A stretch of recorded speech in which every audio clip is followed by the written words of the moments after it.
The title of my lecture, The Path de los Reyes, The Devil in the Philippines. This lecture is a close reading of Isabelo de los Reyes' recently translated dialogue entitled The Devil in the Philippines, according to the ancient Spanish documents, translated by Benedict Anderson, together with Carlos Sardiña Galache and Ramon Guillermo. This dialogue satirizes the chronicles through the two characters, I, whom Anderson presumes to be Isabelo himself, and who in the original is also the narrator, and Gatmaitan. Together, they examine various chronicles of Philippine history, written by friars and missionaries, specifically accounts about demons, whether recorded during fieldwork encounters or through archival research. Throughout the dialogue, the two characters not only highlight the passages that refer to demons in the Philippines in a nonlinear fashion, but also reveal how such chronicles consistently demonize the folk at large. This work demonstrates how historical documents on the colonial experiences of missionaries and friars conceptualize and frame the folk while simultaneously laying the groundwork for their understanding of chronological historical development, an understanding that has been linear, making it part and parcel of our intellectual baggage. Seeing the intersections across temporality, demonization, history, and the folk, this lecture raises the following questions.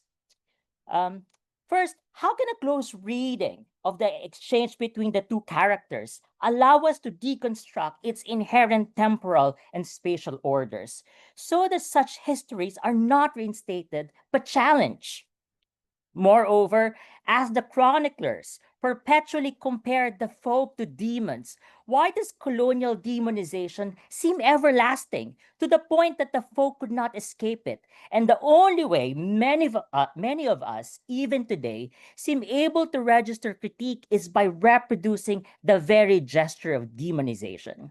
In this light, what kind of perspective can we derive from The Devil in the Philippines by De Los Reyes regarding the field of comparative literature and its future? Finally, if for Daniel Rosenberg and Susan Harding, the future is conditioned by a knowledge of and even a nostalgia for futures we have already lost, what can time, history, culture, and literature still offer us? These questions are answered by foregrounding the thesis at the center through the figure of the demon, understood as a product of imagination and the world making of the Spanish Empire, which is transposed into a religious and moral category that temporally shapes both the past and the future. I fleshed this out by showing how the demon, invented by the chroniclers, serves as the vehicle for the political, historical, and cultural investments of the Spanish Empire. However, this point holds only if we fail to criticize the demon by exposing its history and meaning, while also critiquing the category itself by calling it an empty signifier.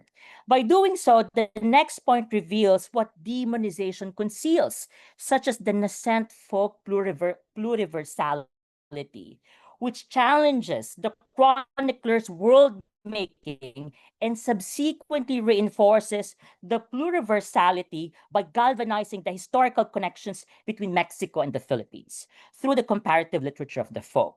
This essay concludes with a proposal to advance a liberatory literary geography, a response to the crisis produced by the colonial epistemologies of the chronicles, operating as infrastructures of feelings, of fear, terror, and demonization, which aspires to consign the demon to a past future. This lecture's arguments are developed through Michael Taussig's dialectical deconstruction method, which acknowledges the folk as the fetishization of evil in the image of the devil, while also mediating the conflict between pre-capitalist and capitalist modes of objectifying the human condition. As a result, the function of the devil in the lives of the peasant folk in South America challenges us to confront and invite the unfamiliar to impugn it, where reality is inherently made self-critical. To mobilize this method, I perform a close reading, which Paula Moya defines as an excavation of and mediation on the pervasive sociocultural ideas, such as race, ethnicity, gender, and sexuality of the social worlds, as well as the worlds of sense within which both authors and readers live. Here's my first argument. The first part of the lecture argues that the chronicles of the missionaries and friars invent demons by demonizing the folk. De los Reyes identifies the chroniclers as the Franciscan friar, Juan Francisco de San Antonio, the Augustinian missionary, Gaspar de San Agustin, the Dominican friar, Diego Duarte, and the Jesuit priest, Francisco Colin. For Kira von Ostenfeld-Suske, they are official custodians of memory, tasked with preventing the monarchy from being forgotten. As the chroniclers legitimize the Spanish Empire, the dialogue between Gatmaitan and I is also framed through the perspective of Philip Almon, who describes the history of the god in the West as also the history of the devil. In this way, the chroniclers not only signify the meaning of demons, but also shape the language and narratives that advanced Spain's ambition and gave birth to the empire. Such a role of the chroniclers becomes evident as the dialogue between I and Gatmaitan fails to escape ideological persuasion. Both are brought together into the library of Director Silio during his funeral, where Gatmaitan searches of the miraculous de la Compañía book, hoping to inherit it and turn it into an amulet. When the pursuit fails, their conversation shifts to their beliefs in apparitions, dwarves, demons, and sorcerers. Gatmaitan recalls how his grandmother swore that she had seen some of them. However, I respond sarcastically. My great-grandmother said the same kind of thing to me. What are your grandmother and my grandmother, except foolish mothers of humbug? As I dismisses the veracity of the grandmother's accounts, who are also the folk elders, Gatmaitan counters by recounting many cases of the dead appearing before the living. All of these, he claims, are recorded in religious books found in Director Silio's library under the title Philippine Chronicles. In this exchange, their dialogue shows how they grant what John Blanco calls native consent to colonial authorities as they displace their grandmothers as authority figures in giving meaning to stories about ghosts and demons. Second, these stories tracked by Gatmaitan lead them back to religious texts and eventually the chroniclers. This indicates that as they follow their religious books, they shift their source of supernatural knowledge from the grandmother to the chroniclers, thereby effacing folklore with religion without acknowledging that the two are the obverse side of one another. As a result, the displacement of the folk grandmothers by the chroniclers may also have been driven by economic reasons, especially as it coincides with demonization. Gatmaitan recounts Fray Juan Francisco de San Antonio's story, in which two ferocious black demons drag along an Indio, a member of the Principalia, bound with a thick chain around his throat. This signifies his eternal damnation, a punishment for imposing a tax on civet, an animal-derived perfume which harmed the profits of fellow Indios and local traders. While the other story from Duarte's Historia, Gatmaitan recounts how the witches, who pretended to be meek and pious, unmasked their deceit after they used spells, appearing skilled after making themselves owner of haciendas, food, and personages among all the Indios. These two accounts show, on the one hand, that the demon encountered by the businessman from the Principalia class does not originate from the character's inner nature. Instead, it reveals that demons inflict pain and enslave individuals for economic reasons, such as taxes, profit, and market control, making demon a product of political economy. In this case of the witches, however, Duarte's account acknowledges the human limitations and corrupt practices. At the same time, The dialogue also conveys suspicion about the witches' ability to achieve economic mobility, disputing their capacity to acquire properties such as haciendas. Duarte dismisses any rational explanation for the folks' potential economic success, attributing such achievements to demonic influence and the use of spells, magic, or folklore. The Chronicles eventually transform these narratives into accounts of manipulation, deception, and exploitation, which covertly shape both how the Chronicles portray them and how the folk are treated. It is not surprising that the boundaries between history and fiction have become porous, as the chroniclers failed to separate their prejudices against the folk when writing their official history. For instance, San Antonio's Chronicles describe the indigenous people's customs as savage and brutish, characteristic of barbarians, not recognizing other laws, letters, or government. Moreover, San Antonio portrays the folk as people who only care about defending their own territories, engaging in constant wars that cause great mortality on either sides. Meanwhile, Duarte argues that secular matters should be avoided as much as possible, and should instead speak about God, asserting that temporal responsibilities belong solely to the superiors, while the convents must be modest and the books and other things acquired by friars belong to the congregation. These historical insights give perspective on the experiences of folks' enslavement, such as the businessman in San Antonio's account. This enslavement is premised on the absence of civility, mediating in between social positions, and the absence of modern political structures. As a result, the folk lose any chance of escaping the narrow and enclosing colonial judgments, exposing the government as a demonizing structure. At the same time, the demons portray the folk as a threat to a Duarte's conservative world, where the church is at the center, compromising other forms of sociality and governmentality. The chroniclers, as a result, used the folk as the basis for drawing distinctions within the temporal frameworks of modern history, particularly positioning them as pre-colonial, prehistoric, and pre-modern. Stefanos Gerolanos shows that these temporal arrangements, which rely on the folk, narrate the story of our domination of the planet and each other, inventing religion and discarding them for new gods of progress and technology. In this way, the folk are turned into a community to be assimilated, conquered, banished, enabling other temporal periods to advance and dominate, while also generating what Jose Rabasa calls a scriptural economy. The scriptural economy becomes the chronicle of the multiple production of forms of demonization, rendering the folk undervalued, yet simultaneously appropriated, transformed, and dispossessed of their territories. The second part of here's the second part of my argument.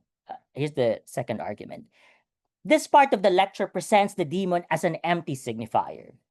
Drawing from Jorge Cañizares Esguerra, who contextualizes the colonial history behind the category of the demon, he argues the New World had long been under Satan's control. Unfortunately, Cañizares Esguerra, liberating the natives from Satan, has subjected them to tyrannical rule, especially as Satan fought back. In contrast, for Elaine Pagels, Satan, along with other angels or demonic beings, is virtually absent. Satan is rooted in social implications and in the characterization of human enemies within a given religious tradition. This point becomes important when we look at the local dictionary by Juan Naceda and Pedro Sanlucar, where the demon appears as Diablo, Sitan, Demonyo, or Satanas, all defined as demonyo. The dictionary illustrates the inability of the word demon to find a home in our language, rendering it a foreign concept within our linguistic practice and imagination. The demon, also known as Satan, neither exists in the Bible in the same way Jesus Christ does, nor in our local languages. In showing the devil as a religious political instrument, The consequences of how the devil is understood are foregrounded when Gatmaitan reads from San Agustin's Conquistas about the folk known as Apulacay, the god of war, whose experiences as an ancient friend has come to an end. The chronicle shows that Apulacay has been demonized by the members of the community, beginning with their acceptance of religious conversion and treating this development as a sacrifice. This sacrifice of the folk serves as a form of colonial submission, consequently isolating him in the form of humiliation as the fellow folk convert to Christianity.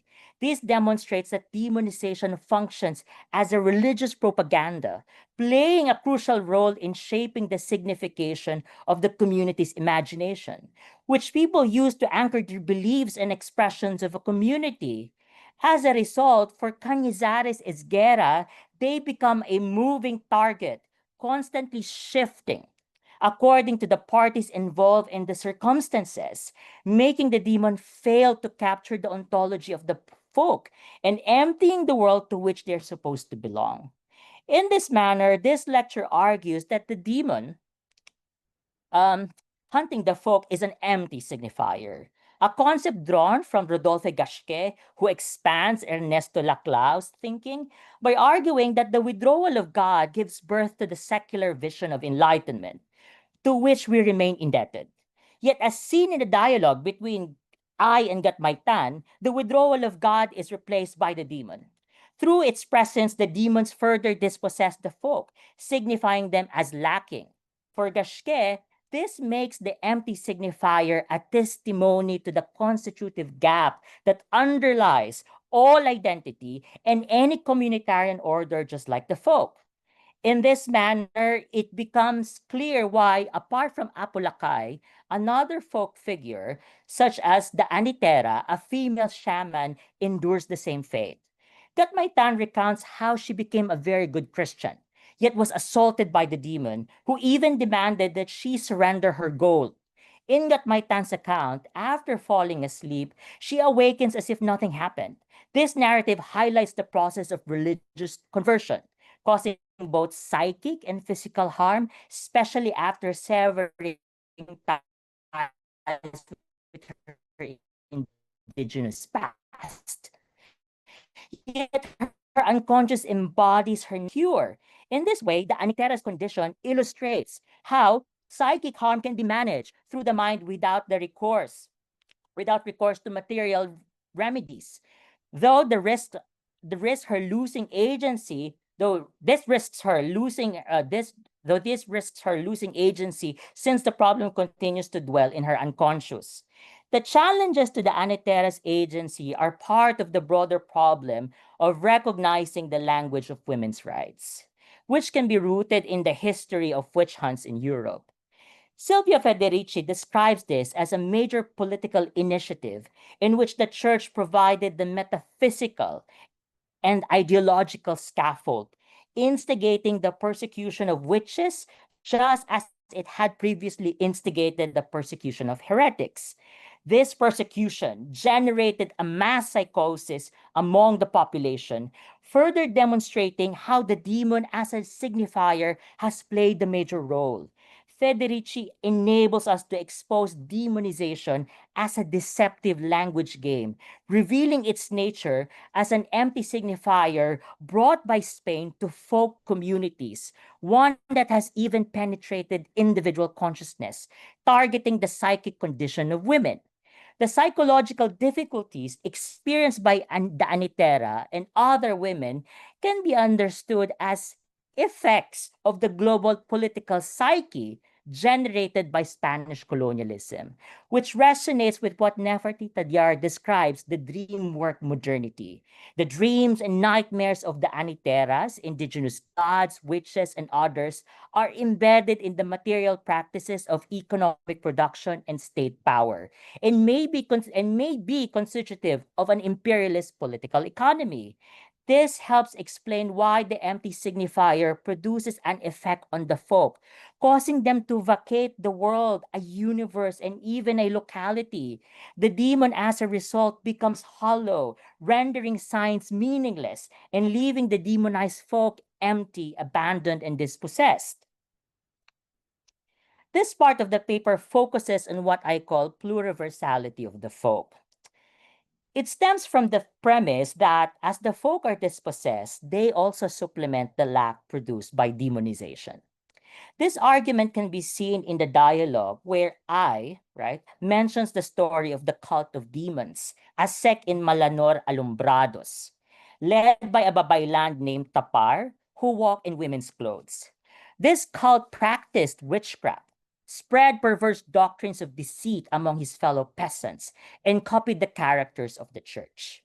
Unfortunately, this copying as a form of this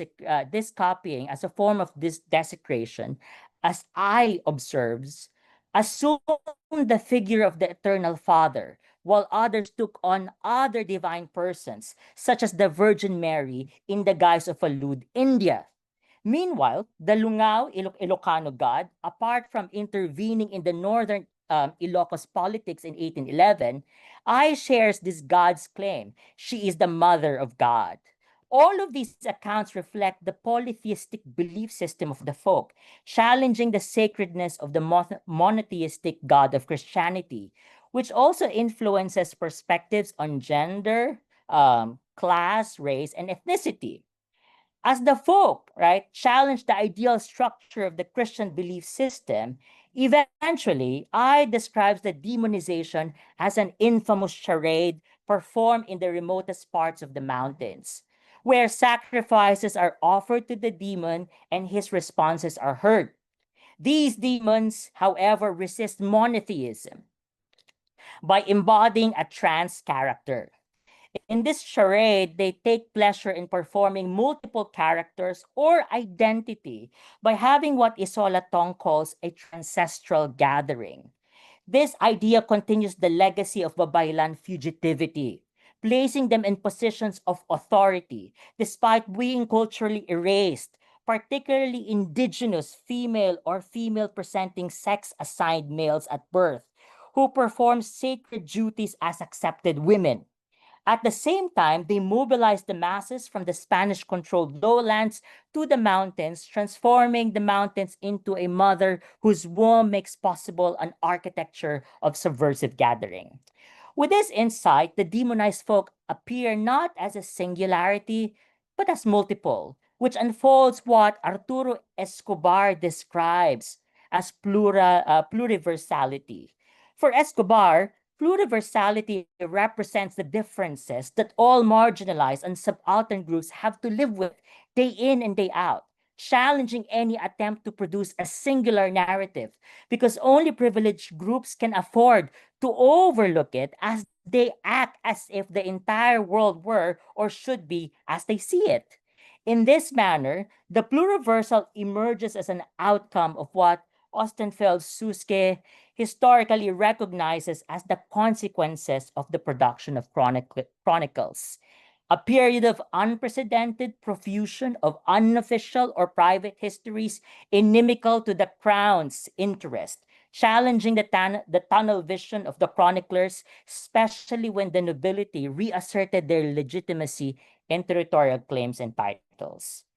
As the chroniclers seek as the chroniclers seek to see the world through their own eyes, the profusion of chronicles reveal how the demonized folk can be compared to what the Dipesh Chakrabarti observes about modern historians.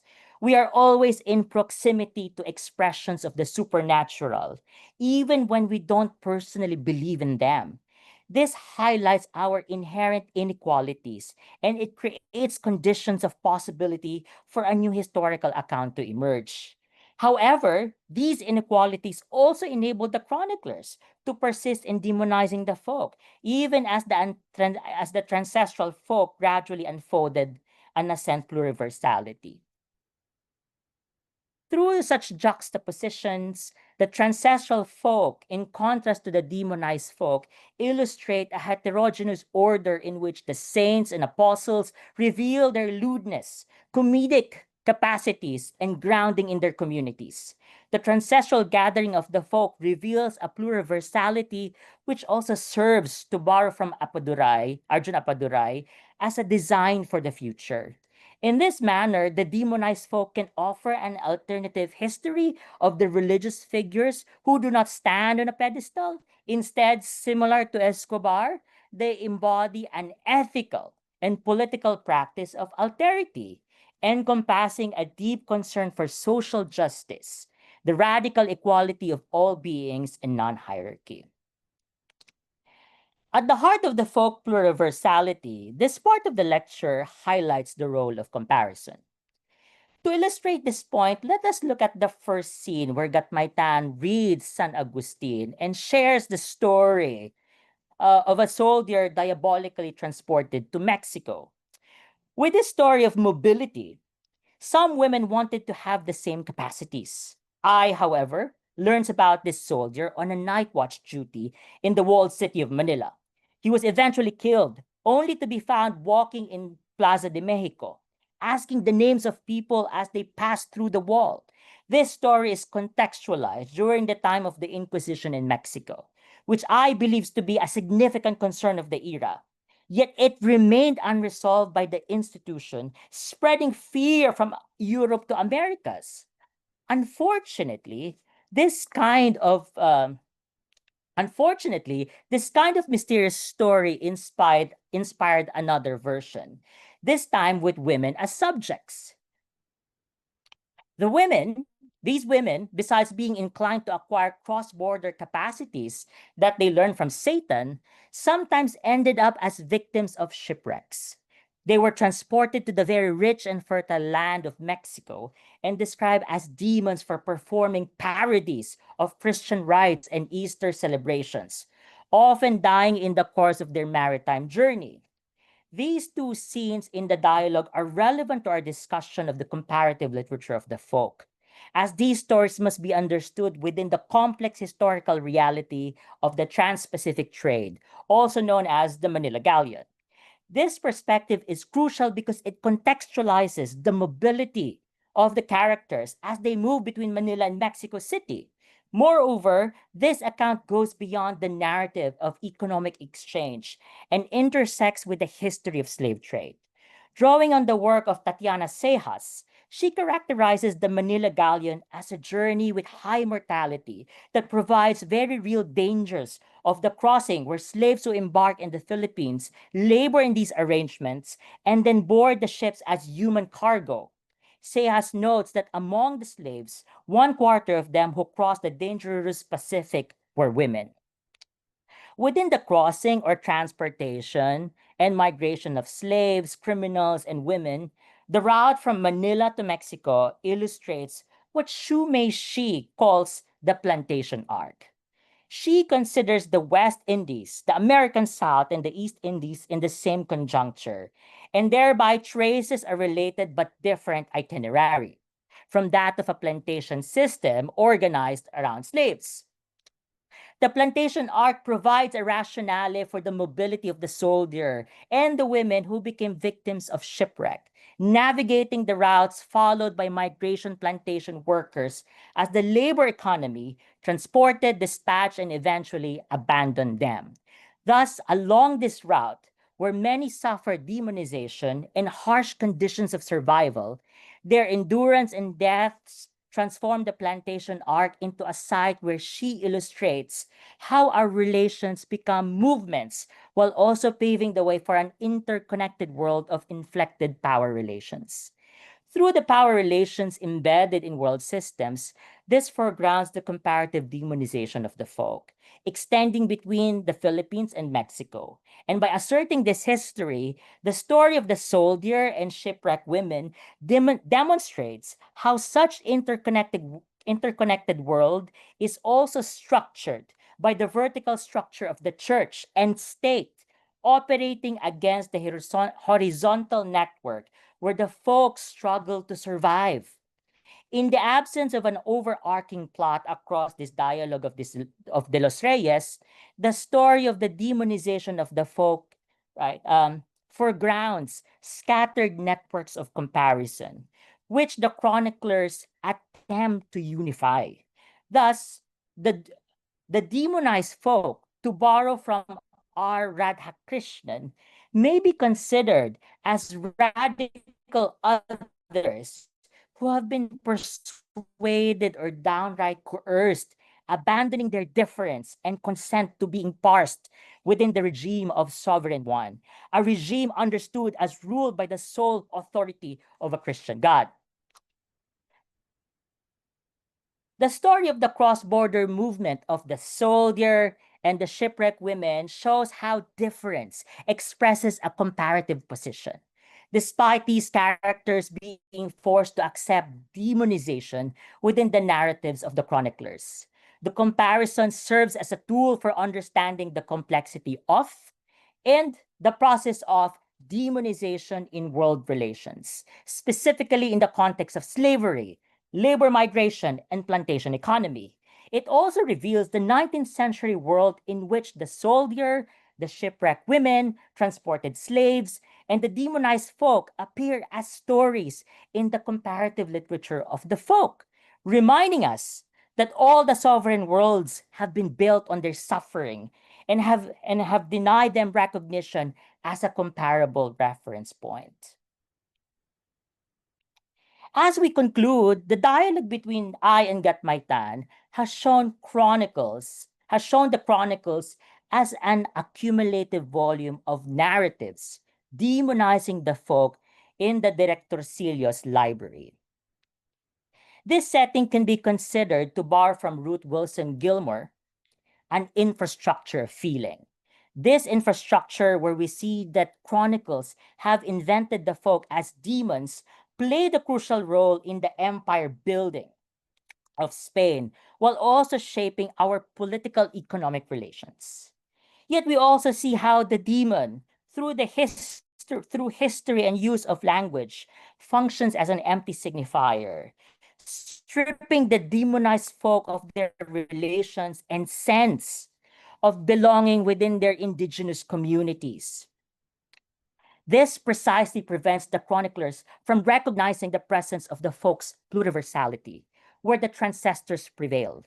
Thus, it becomes necessary to begin acknowledging the comparative literature of the folk as the transported plantation workers enabled the sovereign world of Spanish colonialism to thrive, while simultaneously denying the slaves and migrant laborers the recognition as a comparable reference, as a comparable point of reference.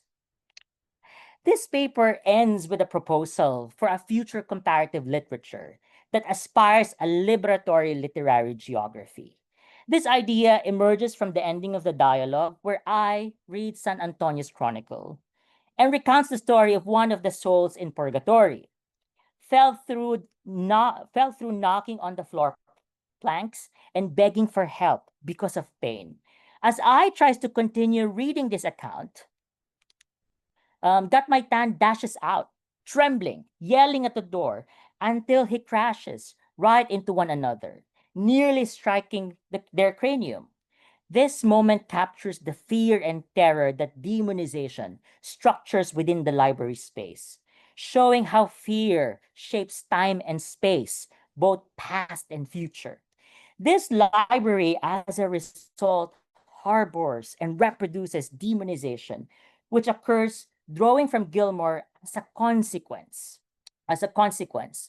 um, as a consequence of living in a geographic context that extracts time from the territories of selves. Even these selves represent the pluriversal selves of the demonized folk. At the heart of such an extraction, Gilmer encourages us to envision an abolitionist geography that begins from the homely premise that freedom is a place and placemaking must be conceived as a normal human activity.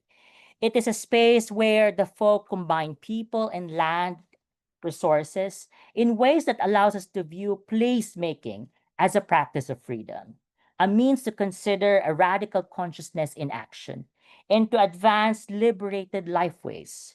Ultimately, the departure of the two characters from the library leads us to imagine a place of freedom where the comparative literature lies in the abolition of a literary geography that continues to demonize, imprison, and enclose the folk's past from its future liberation. Let us return to the moment when I and Gatmaitan confront the chroniclers as they search for the little book de la Compañía, which can take them in no time wherever they want to go, no matter how far. This moment shows that they are not only trying to trace the formation of the demon in the chroniclers, in the chronicles, but also seeking to seize a form of knowledge and episteme that extends beyond the colonial boundaries of time and space, leading them down a path that challenges us to abandon the epistemology of folk demonization in favor of literary geography, where the demons will finally rest in the past and the folk will become the reference point in our imagination of the future. Perhaps here lies the past future of the demon in the colony we dearly now call the Philippines. Thank you so much. And here are my references.